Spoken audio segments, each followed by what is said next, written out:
What's up, guys? Today we're going to be talking about the differences between raising big money and small money. So, if you're trying to go raise a couple $100 million versus a few $1,000,000, there's some big differences in the way that you actually bring that product to market and you go about, introducing yourself and the processes and approach that you have when fundraising. So we're going to kind of break down some of those differences psychologically and what you need to do to be prepared for both situations. In other videos, we've broken things down, from like accredited investors, qualified clients, and yeah, that's great from like a regulatory perspective. But more importantly, today, I think I'm going to break it down a little more simple. We're going to break it down to investors and allocators. So the difference is investors are investing their own money. So if I invest in any sort of deal or opportunity or friends, you're investing your own dollars. Allocators, on the other hand, are investing other people's money. So actually, if you're pitching a fund, like a fund manager, they're allocators for the most part, right? They're allocating other people's money. This applies to family offices, pensions. Any institutional grade investor is going to fall into more of that allocator position. So to break these, investors and allocators down a little more, inherently, investors, they have shorter time horizons, right? If you're thinking about allocating to a private equity fund, it's a 10-year lockup period, right? 10 years is a lot for you. That's, your 30s to your 40s, your 40s to your 50s, your 50s to your 60s. That's a whole decade of your life. Whereas allocators, on the other hand, they have longer term investment horizons and they're more okay with these longer term investments. When you're pitching investors, they're more concerned about cash flow, concerned about capital growth. Your typical investor is, for the most part, going to do less due diligence, actually. Where allocators, they're going to be doing scrutinous due diligence on your deal. They're going to have a whole team, a committee. There's going to be several people involved in the investment making decision from an allocator's perspective. Where as an investor, it's really just yourself, right?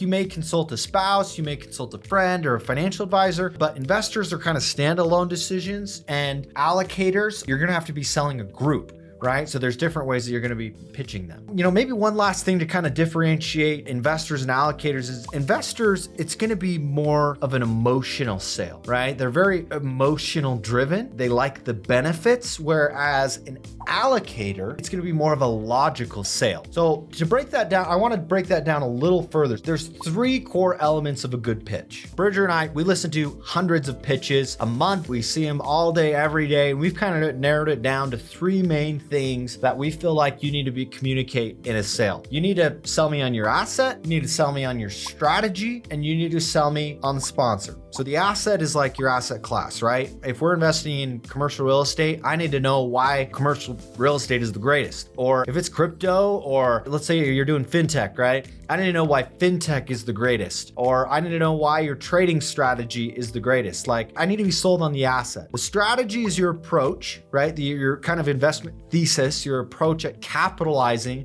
on the opportunity within that asset class. And then your sponsor is just your management, your experience, what makes you the right people to do it. So when you're going to pitch investors and allocators, you actually need to focus on one of these more than the other. So when you're pitching investors, it's actually way more important that you talk about the asset instead of the strategy. Why? You're competing against bank accounts and savings and their financial advisor money. They're not looking at 20 different real estate deals a day and deciding to go with your real estate deal. It's no, this real estate deal came across my desk. Should I be exposed to real estate? Do I want to invest in real estate? And as such, the majority of your pitch should be making sure that they are really sold on the asset. Because if they're sold on the asset, they probably don't have a bunch of other contacts that they're going to go call up and say, hey, I actually want to invest in your real estate fund. It's no, you're right here. Yeah, let's invest in real estate together, right? It's a very emotional decision. Investors typically care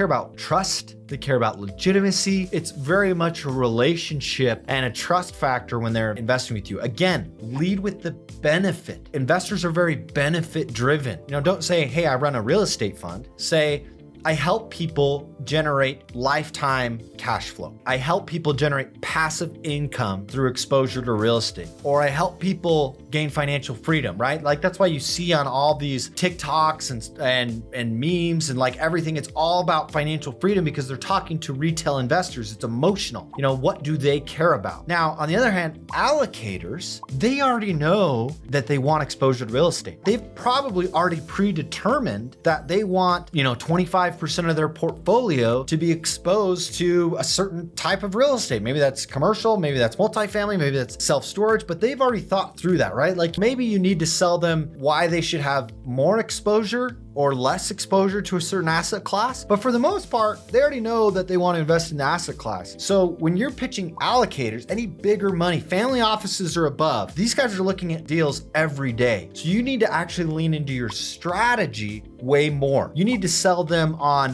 why your approach is better than everyone else's. Another way of saying your strategy, your investment thesis is your edge. What makes you different, better, or special than everyone else out there? Again, assume that they just had 10 meetings today with everyone pitching the same type of fund you have, and you need to focus on what makes you different, better, or special. It's kind of a key, takeaway from, today's video. If you're ever pitching big money, communicate your edge. Like, what is an edge? It can really be on anything. So your edge can be around your team. Maybe you've got the greatest experience than anyone else. So we just had a guy come on our show, a few weeks ago, and he runs an opportunity zone fund, and he basically on his team, he has the guys who wrote the legislation for opportunity zone funds, right? Like, how can you get closer to that? So, by leveraging your industry experts that you have at your disposal, maybe it's board members or investment committee or internally, maybe you've done this 100 times, right? But your experience could be your edge. Another edge could be your deal flow, right? Maybe you've got proprietary deal flow. Everyone says that. So if you do, you better actually have it. But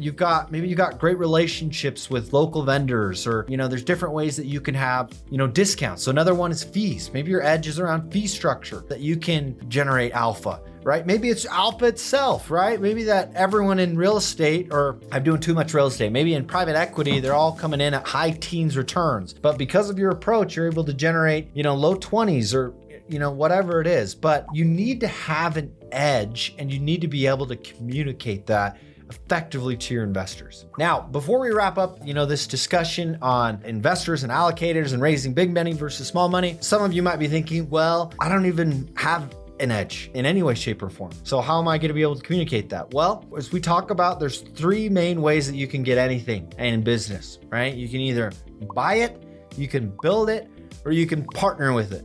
Right? So you can always pay someone, you can hire the best. You can pay $250,000 salaries and bring a great team together of experts to, help you accomplish your mission. If you don't have hundreds of thousands of dollars that you can invest in this, great. Look at the other 2. You can build it. You can become an edge, right? Maybe you need to educate yourself. You need to go find it. You need to develop those relationships. And if you don't want to build, you don't want to take the time, and you still want to go quickly, you can always partner with it, right?